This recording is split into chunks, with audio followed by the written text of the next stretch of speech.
How's it hanging, YouTube? King of Pharaoh Imps here, and today I'm bringing you episode 1 of a new series I like to call Deck Theory, because I believe any card in Yu-Gi-Oh! Can have a deck for it. Today, going to be looking at Thunder King YuGiOh. The idea for this kind of came about by, I was messing around with a friend on Dueling Network while on Skype, and he goes to search for something, and I just flat out special summon Thunder King from my hand for no reason. But it got me thinking that, about the theory of a surprise Thunder King. So that's what this isn't a full deck, but this is what this deck theory is about. The theory of a surprise Thunder King.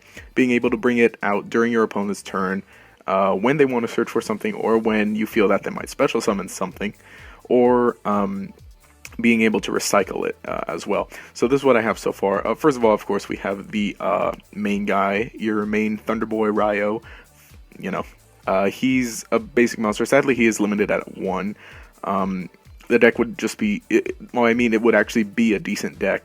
The theory would work out had he been at 3, but at 1, I'm still trying to build this around. Because of that, there are some things that kind of give it a turbo aspect. But once you get that 1 Thunder King out, theoretically, you should be able to recycle it. So the main way that I theorized you would special summon Thunder King during your opponent's turn is this card called Photon Lead.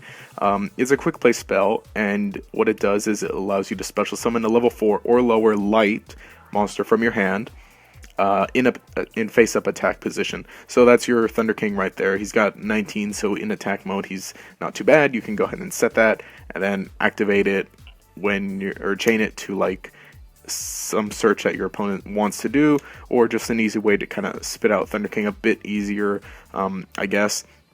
So that's the main way I theorize to get it out. Also, Call of the Haunted being a way to just bring it back, a nice reactive trap to surprise your opponent again back from the grave. And then also what I have here is Pinpoint Guard. It's a little slower than Call of the Haunted, but essentially it does the same thing. It prevents you from being OTK'd in a sense, or just taking damage, and it brings out your Thunder King during your opponent's turn, during their battle phase though, but he still can't be destroyed by battle that turn, so it's a nice way of bringing it back. Altogether, that's 9 cards of spamming your Thunder King, of surprising your opponent with the Thunder King.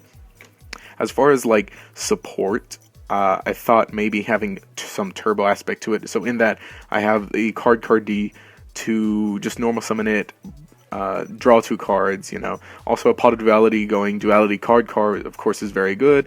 Along with that, the Patrick Hoban theory, I suppose, of the Upstart Goblins, and then the Reckless Greed to go with that. So altogether, that's just a lot to help you draw your single Thunder King, or should Thunder King ever come back to 2, that's and this deck becomes somewhat viable. That's your way of getting Thunder King out, this turbo aspect to it. Oh, and also for the turbo aspect, there is just a 1 Day of Peace. Kind of combo with card, being able to not take damage, being able to draw 1. Your opponent draws 1, but you still get 1 card closer to your Thunder King. There's also the Threatening Roar, which I just love comboing with card. I feel is part of the turbo aspect. But as far as other things that can help, Honest definitely, of course, helps, because Thunder King is light. Honest goes in anything that's light. I thought maybe trying out the Hunders.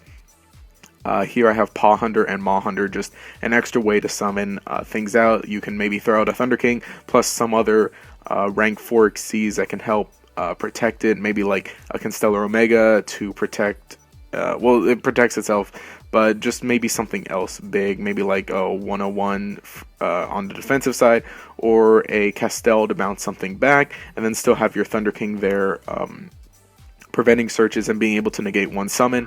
And more than likely you'll have maybe a Call of the Haunted or a Pinpoint Guard set that you can use to bring it back out. Then there are the 2 Thunder Seahorses. Well, I was thinking maybe 3, but this isn't a real deck, so Thunder Seahorse possibly. I didn't think maybe Sis Hunter would work out. I thought just the Paw Hunter and Maw Hunter as a basic sort of backup plan, and then just using the Thunder Seahorses to get that backup plan, or to start off. But of course that wasn't the main focus of this deck. And so altogether, that brings it kind of to the end of this theory. Some other things I thought maybe of using was this card right here, Crash Bug Road.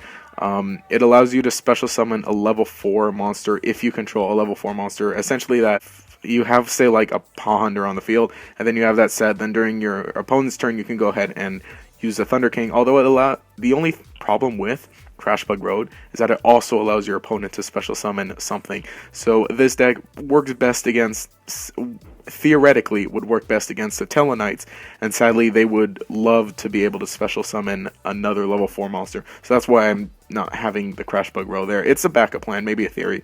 Also, I have an Imperial Iron Wall because Soul Release and DD Crow, and not so much now Kaiku, but still things that can banish your Thunder King since you only have one. But should the Thunder King ever come to 2 or 3, you still don't want it to be banished from the grave, which if it gets used and you want to be able to recycle it with a call or a pinpoint guard, that won't work if it gets banished. So of course the Imperial Iron Walls help with that. Also possibly a Necro Valley, because it also just stuns other things from being moved from the graveyard, just kind of locks it down. If you were to do that, then you might want to end up using maybe a Terraforming or a Gravekeeper's Commandant to help search that out. But like I said, that's just another idea for this deck, this theory here. Overall, I haven't been able to test it because this is just a theory. It's not a full deck. I would kind of love to complete it, maybe try it out with one Thunder King. Maybe I could get somebody else to help me test it out with 3 Thunder Kings in it, see how that works, see how it can disrupt searches and everything, and negate special summons. Maybe there's something else that I could possibly use. I really need to look a lot more into it. So far, there's no solid way to search out Thunder King that would work very well, but there's still, like, that's why I decided to use the turbo aspect to try and search it out. It's still a very fun idea, an interesting idea, the theory of a surprise Thunder King, just being able to stop searches and being able to negate summons as well. So anyway, that has been the first episode of Deck Theory of the surprise Thunder King deck. Let me know what you think of it down in the comments below. Do you think that this could work as is? Do you think Thunder King needs to come back to 2 or 3 for this to work out? Do you think it's a horrible idea or whatever? I think it's very fun. I really need to try this out sometime. Let me know what results you get if you end up trying this out. Also, remember to subscribe if you enjoy the content and leave a like to show your support. And let me know if you're excited for more Deck Theory in the future. This will normally be, I guess, a Wednesday show, but it's coming out today because I wanted it to. The Q&A is this Tuesday, so stick around for that and ask questions on the Ask Me Questions video. And this has been King of Pharaoh Imps. Have a nice day.